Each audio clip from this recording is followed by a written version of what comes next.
Hello, my name is Eddie Tofpik.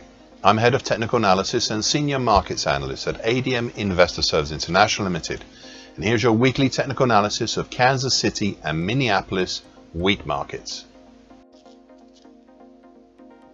Kansas City wheat.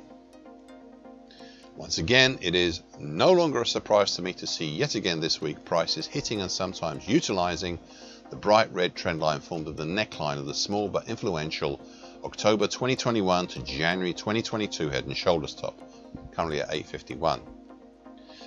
Now, as I have said repeatedly in my commentaries, this market has occasionally staged rallies up to the 50% Fibonacci line of the August 2020 to May 2021 move at 900. But then these rallies have stalled and the market has instead turned and expanded the downside. As a result, the declines in April constructed a monthly key reversal down, and very nearly the same for the month of May, but instead chose to make it a lesser outside month instead. These moves down and then back up apparently created a diamond pattern type for the action from April to May, and as we entered into June also. I repeated my comments on this pattern now for a sixth week. You see, I am really not happy about this pattern type, but for the moment it seems it might be useful. So I've outlined it in bright green on my daily chart. The reason why, well, it's especially outlined as it is that 5 weeks ago the market broke up and out of this pattern type, thus indicating an initial primary target X for such a pattern move in the 902 area, just over the 50% Fibonacci line of the August 2020 to May 2021 move, and with a further harder to reach secondary target X1 up in the 946 level.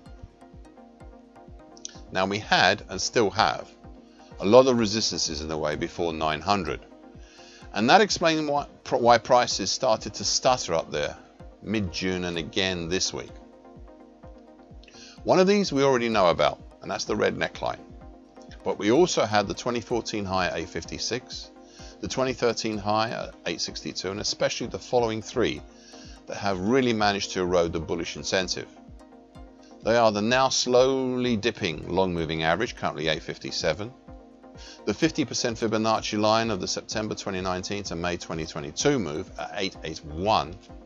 This one has been especially effective this week, and obviously at the 900 area, specifically 900, where we have the untested in recent days 50% Fibonacci line of the August 2020 to May 2021 move.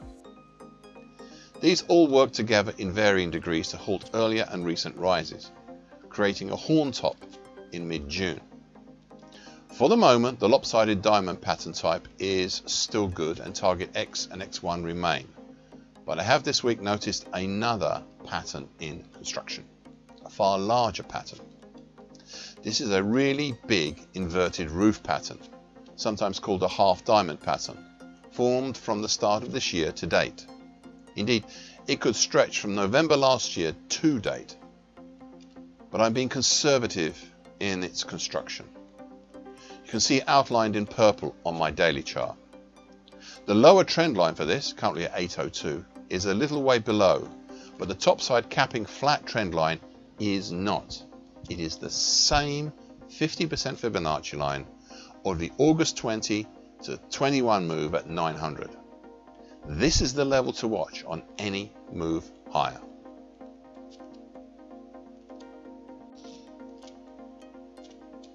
Minneapolis wheat. Compared to Chicago wheat and Kansas City wheat, Minneapolis wheat here continues to be a somewhat easier read with respect to what is going on and what the opportunities might be. In late February and especially at the start of April, we had the first piece of bearish pressure coming from how the medium moving average, currently 846, capped the market with a subsequent move lower. Also at this time, the market constructed a large bear channel that after a period of time morphed into what we have seen in recent days, a descending expanding wedge pattern, currently 707 to 862, originating from December last year, but really becoming evident from February this year. This is highlighted in dark blue on my daily chart. The upper trend line had been previously reinforced, well, sort of, by the declining medium moving average, which combined to help cap the market in early April, then mid-April, mid-May, mid to late June. This resulted in a horn top most recently, and last week another attempt higher. This time the attempt higher succeeded in breaking up through the upper trend line and reaching the February high area around 928. However, since pulled back, though only as far as the declining long moving average, currently at 888, where we sit. All this action means that I am able to place some potential targets for this descending expanding wedge pattern on the upside.